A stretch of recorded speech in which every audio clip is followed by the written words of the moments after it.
सबैलाई नमस्कार। आज हामी यो मायादेवी रङ्गशालामा उद्योग व्यापार संघ कपिलवस्तुले आयोजना गरेको कृषि औद्योगिक प्रदर्शनी 2082 जुन मङ्सिर 5 देखि 17 गतेसम्म यहाँ सञ्चालन हुँदैछ। त्यही निर्माण स्थल तयारीको स्थलमा हामी छौँ। मायादेवी रङ्गशाला तपाईहरुलाई थाहै छ। जुन प्रदर्शनी छ यसलाई चाहिँ सफल पार्नको लागि यहाँका सबै सरकारवालाले, उद्योग व्यवसायीहरूले, यहाँका पर्यटनसँग सम्बन्धित सबै शैक्षिक व्यक्तित्व, सबै बुद्धिजीवीले यसलाई चाहिँ सफल पारेर सहयोग गरिदिनु हुनेछ भन्ने आशा गर्न चाहन्छु। यो 5 गतेदेखि हाम्रो यस मायादेवी रङ्गशाला बडगाउँ वडा नम्बर 8 मा एउटा ऐतिहासिक जुन निर्णय गर्नुभएको छ, उद्योग व्यापार मेला सञ्चालन गरेर उहाँहरूले यस हाम्रो मायादेवी रङ्गशालाको सहित र हाम्रो यस बाडङ्गा नगरवासीहरूको सम्पूर्णको मन जितेर यहाँ एक किसिमको व्यावसायिक र सम्पूर्ण सरकारवालाहरू सम्पूर्ण हामी सबै मिलेर यसलाई सफल बनाउन हामी सबैको जिम्मेवारी रहेको हामी स्पष्ट साथ भन्न चाहन्छौँ। अब यसलाई त यो वडा नम्बर 8 माललाई जुन मेला लाग्दैछ यो मायादेवी रङ्गशालामा, यो अहिले पहिलो पनि भनिएको छ।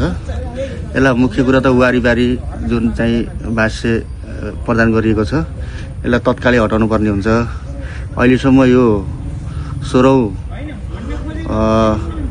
कपिलवस्तु महोत्सव भनेर हामीले चाहिँ 4 नम्बर बुद्ध रङ्गशाला मानिरहेको हो र अहिले चाहिँ यो सालले जे जस्तो भयो, यो सालले यो पहिलो भनेर यहाँ लाग्दैछ महोत्सवको रूपमा लिएको छ। यो साललाई चाहिँ पहिलो भनेर यहाँ लाग्दैछ भने अर्को साललाई चाहिँ जसरी एउटा समन्वय गरेर गरमला होला नहोला त्यो आफ्नो ठाउँमा छ। यसपालिले चाहिँ यो वारीबारी भन्ने जुन छ त्यो पनि हाम्रै हो, यो पनि हाम्रै हो। त्यसलाई पनि हामीले सफल बनाउनुपर्छ, यसलाई पनि हामीले सफल बनाउनुपर्छ। हामी त्यहाँ गएर पनि सहयोग गर्नुपर्छ। पारीबाट पनि अथवा जितपुर 4 नम्बर त्यो क्षेत्रबाट, बैरिया पिपराबाट क्षेत्रबाट पनि यहाँ आएर यसलाई चाहिँ सफल बनाउन सबैको योगदान बराबर हुनुपर्छ भन्ने चाहिँ म भन्छु।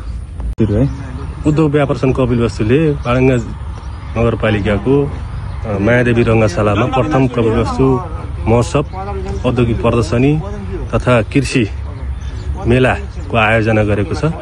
यसमा हामी नगरवासी वार्ड नम्बर 8, 7 लगायत सबै एकदम खुसीको कुरा व्यक्त गर्न चाहन्छौँ र यो महोत्सवलाई हामीले भरपूर तरिकाले सहयोग गर्ने प्रतिबद्धता पनि गर्न चाहन्छु। धन्यवाद।